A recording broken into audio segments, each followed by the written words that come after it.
وہ فیکٹر جس معاشرے میں ہوں گے اس کا انجام بھی وہی ہوگا جو ایک دفعہ ہو چکا. ایسا نہیں ہو سکتا کہ انہی اسباب کا نتیجہ کچھ اور نکلے.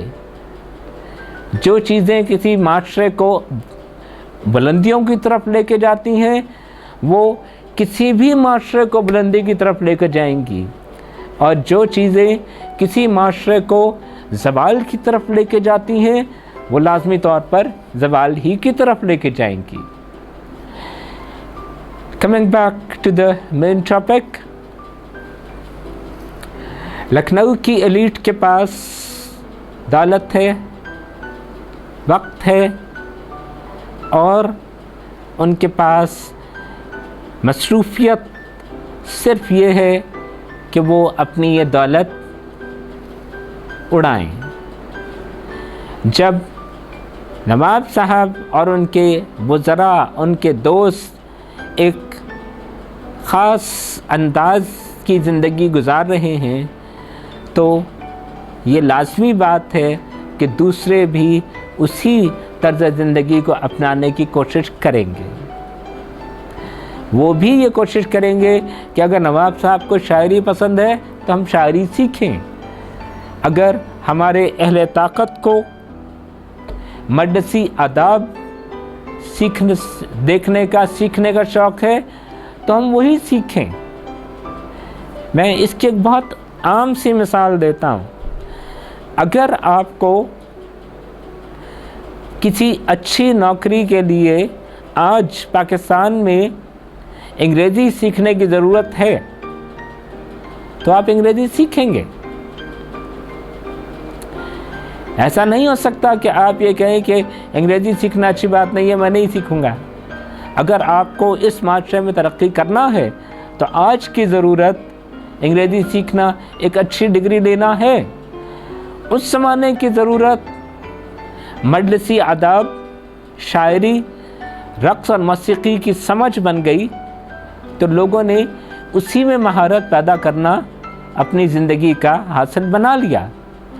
جب تک وہ لوگ اہم تھے جو بہادر تھے، جو اچھے ملٹری کمانڈرز تھے، جو اچھے تلوار کے دھنی تھے، جن کے زور بازو میں وہ قوت تھی کہ وہ دشمن کی صفیں الٹ دیں، تو لوگ اپنے بچوں کو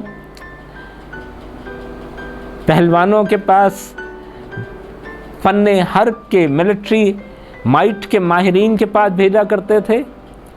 جب ضرورت یہ بن گئی کہ بیٹے صاحب کو یہ پتا ہو کہ مجلس میں جانے کے لیے 7 سلام کیسے کیا کرتے ہیں، تو پھر ان کو انہی ماہرین فن کے پاس بھیجا گیا کہ جو ان کو یہ مجلسی آداب سکھا دیں. اور یہ مجلسی آداب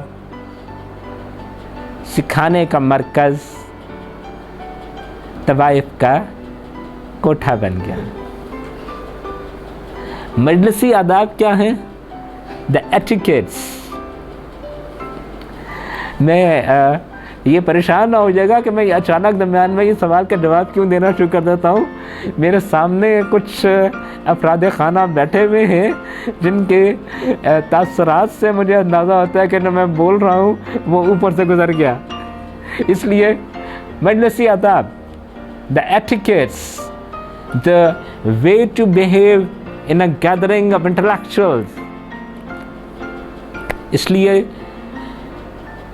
جب ضرورت یہ بن گئی کہ رقص سمجھو، موسیقی کی جزیات جانو، تو پھر طوائف کا کوٹھا ہی آپ کا اسکول ٹھہرا، مکتب بنا. کہ جب آپ کو یہ جاننا ہے، سوچنا ہے، اور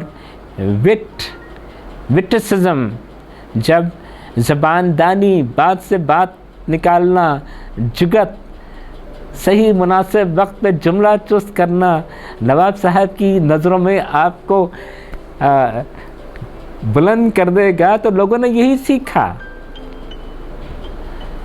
اور